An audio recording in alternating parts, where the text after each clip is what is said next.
Guys good morning, नमस्ते दोस्तों। आप लोग कैसे हैं? आई होप आप लोग मस्त होंगे, स्वस्थ होंगे एंड दुरुस्त होंगे।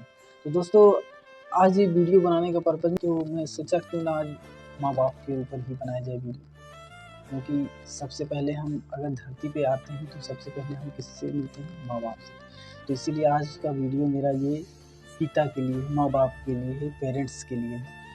इस वीडियो में हम ये बताना चाहेंगे आप लोग अपने बेटे के लिए क्या क्या कर सकता है। इस कहानी में, इस स्टोरी में हम आप लोग को आज ये पूरा दिखाएंगे, बताएंगे। उनके पास अगर पैसे नहीं हैं तो आपको पढ़ाने के लिए एक एक रुपया इकट्ठा करके आपको पढ़ने के लिए भेजते हैं, भले ही उनको अपनी लाइफ में कॉम्प्रोमाइज़ करके ही क्यों ना रहना पड़े।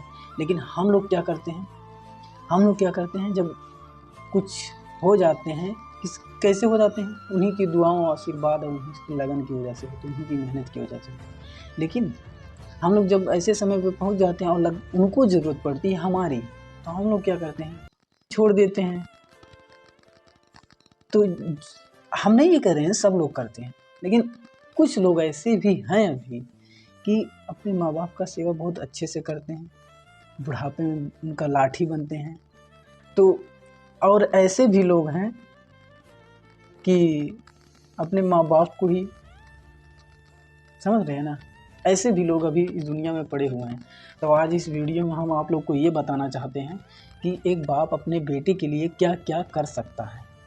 तो दोस्तों, आई होप आप लोग को ये स्टोरी पसंद आएगी और आप लोग इस वीडियो को एंड तक बने रहिएगा, ज़रूर देखिएगा। तो चलिए स्टोरी शुरू करते हैं।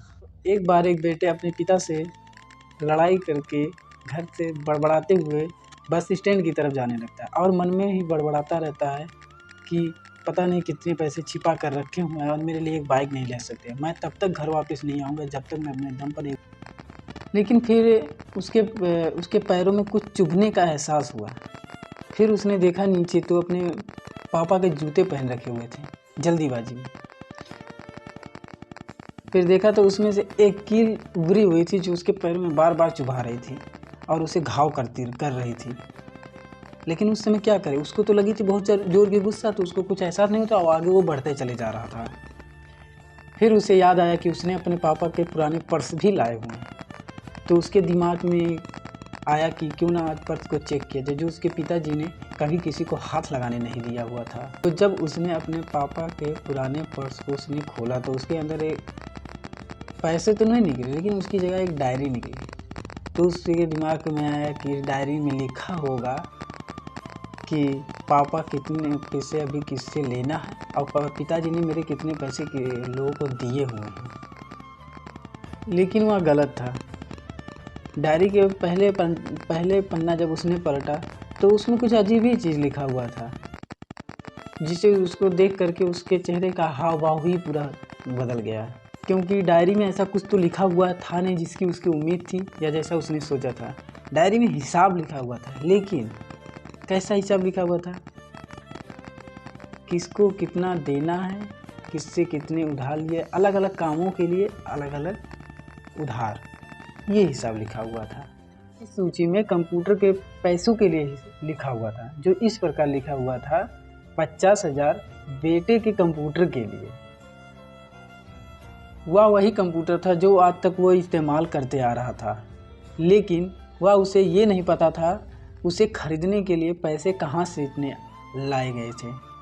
उस डायरी में कैमरे का हिसाब लिखा हुआ था, जो कि उसे याद था कि उसने जिद किया हुआ था अपने कैमरे के लिए। तो उसके पिताजी ने उसको 2 हफ्ते बाद ला करके उसने उसके जन्मदिन पर उसको कैमरा दिए थे।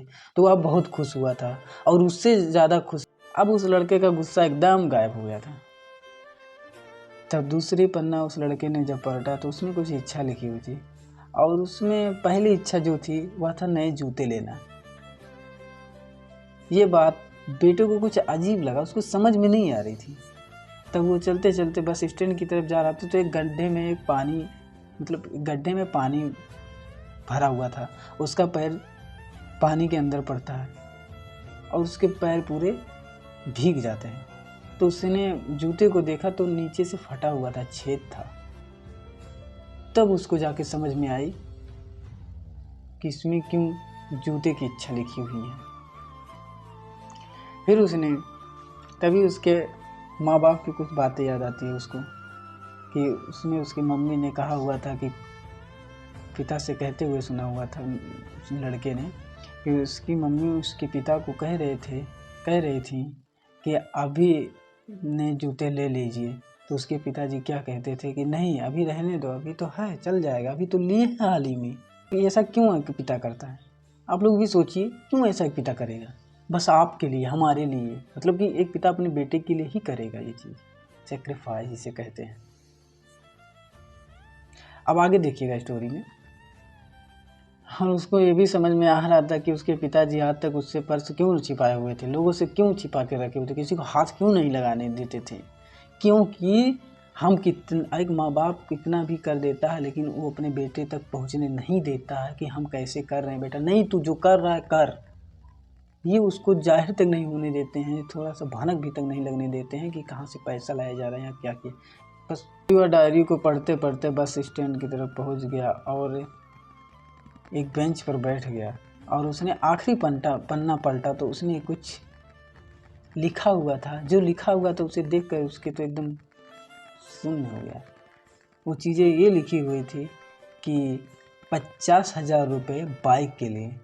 उसके पूरा सुनते ही उसके चेहरा एकदम सुन। अब उस लड़के के अंदर कोई गिला शिकवा नहीं बचा हुआ था और उसके आँख से आंसू ही ऑटोमेटिक आ रहे थे। उसके दिमाग में ये चलने लगा कि क्यों मैं रो रहा हूँ। और वह जैसे ही इतना पढ़ा उसके बाद उसने दौड़ना स्टार्ट किया और घर की तरफ भागना स्टार्ट किया। दौड़ते दौड़ते उसके पैरों में तो कील चुभती जा रही थी, घाव एकदम घायल कर दिया पैर को। उसके बाद उसने जूते को खोला और फेंका, उसके नंगे पांव दौड़ते हुए घर की तरफ दौड़ते हुए चला गया। और वो घर पे गया, घर पे देखा तो उसके पिताजी वहाँ पे नहीं थे। तो उसको आइडिया लग गया कि उसके पिताजी कहाँ पे गए हुए हैं। तो उसने बाज़ार की तरफ दौड़ना स्टार्ट कर गया। और लेकिन उस लड़के को इतनी थकान सी नहीं आ रही है, नंगे पैर दौड़ते हुए आ रहा था और रोते हुए जा रहा था। मार्केट में पहुँचते हुए बाज़ार की दुकान, बाइक की दुकान पर पहुँचा। उसके पिताजी वहाँ पे थे, बाइक ले रहे थे। तभी उसने अपने पिताजी को जोर को हाथ किया और रोने लगा, पिताजी आप पहले अपने लिए जूते ले लीजिए, हम बाद में बाइक ले लेंगे। इतना सब कुछ होने के बाद उसके दिमाग में ये चीज़ आया। तो कहते हैं दोस्तों, फूल कभी 2 बार नहीं खिलते, फूल कभी 2 बार नहीं खिलते, जन्म कभी 2 बार नहीं मिलते, जन्म कभी 2 बार नहीं मिलते। मिलने को तो 1000 लोग मिलते हैं, मिलने को तो 1000 लोग मिलते हैं, लेकिन हज़ारों गलती माफ़ करने वाले माँ बाप नहीं मिलते। तो दोस्तों आज की वीडियो पे एंड करते हैं। अगर आप लोग को वीडियो अच्छी लगी हो तो लाइक शेयर सब्सक्राइब करना ना भूलिएगा। अब कमेंट बॉक्स में ज़रूर बताइएगा आप लोग की ये स्टोरी कैसी लगी है। तब तक के लिए बाय, जय हिंद, वंदे मातरम।